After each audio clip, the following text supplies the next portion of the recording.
In the aftermath of the murder of Annie Chapman, which occurred in the backyard of 29 Hanbury Street on the 8th of September 1888, it becomes noticeable that many sections of the press began pondering not just who it was that was committing the crimes, but also what type of person he might be.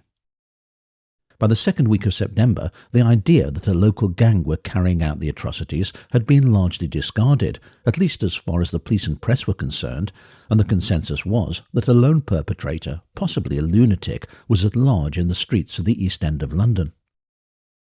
With the murders generating such a great deal of interest amongst the public at large, and the police seemingly unable to bring the culprit to justice, journalists were taking a close look at the policing of the district, and it was being pondered in the pages of many newspapers whether the murders were going unsolved because they were taking place in one of the poorest quarters of the metropolis.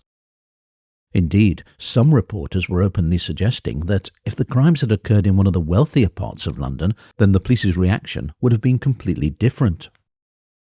On Friday the 14th of September, the Derbyshire Advertiser and Journal published the following opinion piece, which deftly managed to sew together the various strands as to the type of person the perpetrator was and why the police had proved so inadequate when it came to capturing him.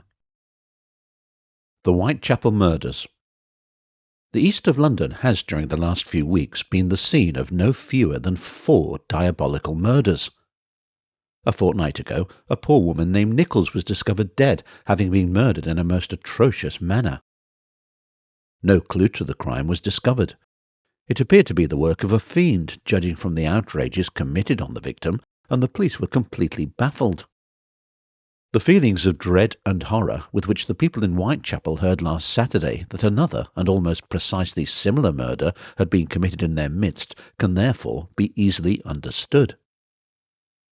A woman known by several nicknames, but whose real name was Annie Chapman, was found lying in a most horrible condition in the backyard of number 29 Hanbury Street, Spitalfields. She had been murdered in the same way as the victim of the previous week. Her throat had been cut so dreadfully that the head was almost severed from the body, and, horrible to relate, the woman had been completely disembowelled. In every respect the atrocity resembles the murder of Nichols. The deed had been done with the same fiendish savagery and in the same mysterious manner. For the second time within a fortnight, this monster in human shape, who is responsible for this devilry, appears to have come and gone unnoticed by any person and without leaving any trace behind. The police believe, indeed common sense suggests, that the murder was perpetrated by the person who committed the 3 previous ones, whilst the ghastliness of the crimes gives colour to the supposition that they are the work of a lunatic.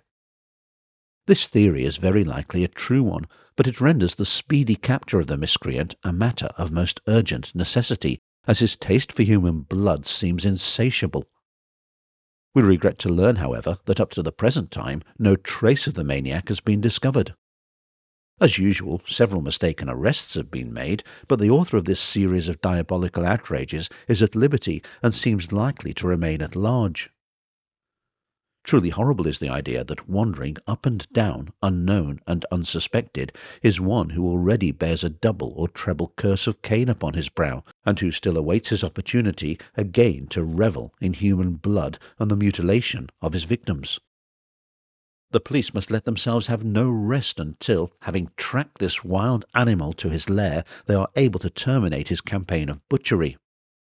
It is said that the east of London is in the ordinary way insufficiently protected by the police, whose visits are, comparatively speaking, but few and far between.